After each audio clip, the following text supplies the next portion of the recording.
Hi, welcome to the Motion Picture Notion. I'm your host, Gabriel Burton. As I mentioned in my previous video, my friend Matt, his channel is the Awesome Lorenzo Bros. I will leave a link down below. Pretty cool channel. Check it out. This is my review for Cube 2 Hypercube. A long story short, I did not like it. Did not like it at all. I preferred the first one by leaps and bounds. To be fair, in most regards, Cube 2 Hypercube is actually the superior movie. Given the fact that it's clear they had a bigger budget, the acting was far superior. They did expand on like the themes of the whole thing.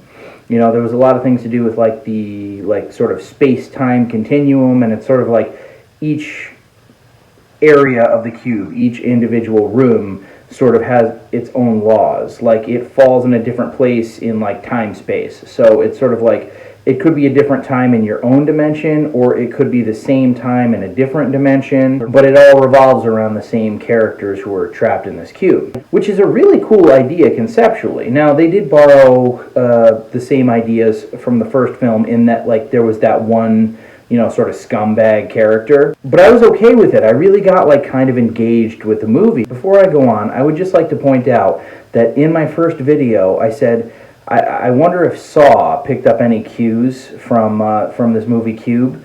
Well, Lionsgate Pictures produced Cube 2, and it came out in 2003, which is, or allegedly, I don't know, Google Play sometimes messes up with the dates, but it allegedly came out in 2003, or at least the early 2000s, before Saw came out. So I think I was right about that. I sort of get the impression that Cube 2 was essentially like somebody saw the first movie and they're like, okay, here you have this like, you know, sort of like low budget Canadian production, and it's a really cool idea, but it did have some flaws. Like, I've got an idea of how to not only expand on the same idea, but sort of like, you know, make it a little bit more mainstream, up the budget, make the acting a little better, make it easier to kind of take it seriously.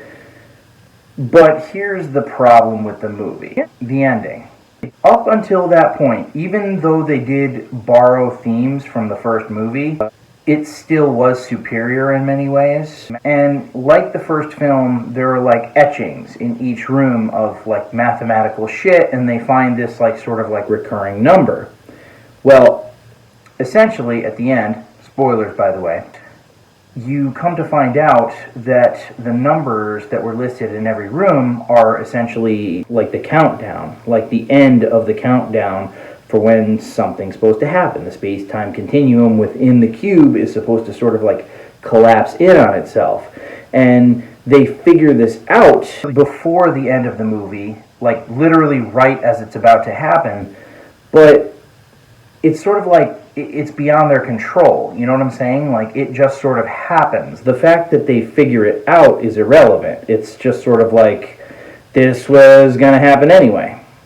You know? There was no journey to get to where they were like there was in the first cube. I mean, the first cube, they didn't know what the hell was going on. They had this chick who was like a math major, and then they had an autistic dude who could just, like, comprehend insane equations in his head, and they just calculated that's how they could escape the cube.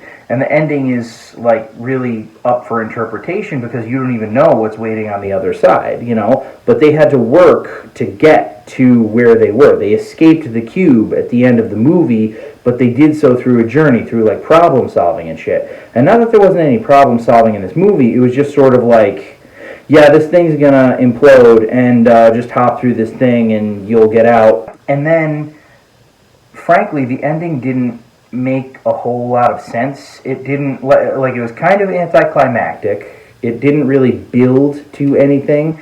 It was just sort of a circumstantial deal.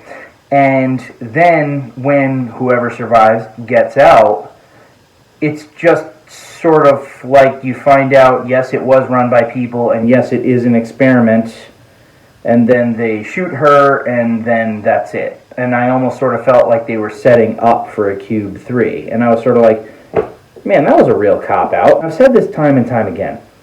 I would rather have a movie that's just sort of a piece of shit in general. You know, because at least when you watch a movie that's a piece of shit in general, unless it's one of those rare movies that's like so bad that it's boring that you can't even get any entertainment value out of it, at least you can watch it and you can sort of rag on it and you can sort of be entertained by it. But like, The worst thing is when you have a movie that's pretty freaking solid, that's going really well, that's really kind of nailing it, it's hitting all the right beats, it's got you engaged and you're on board and you're like, wow, I wonder where this is going to go. And then it's just like, whatever. Didn't care for Cube 2. I still have Cube 0 left to watch.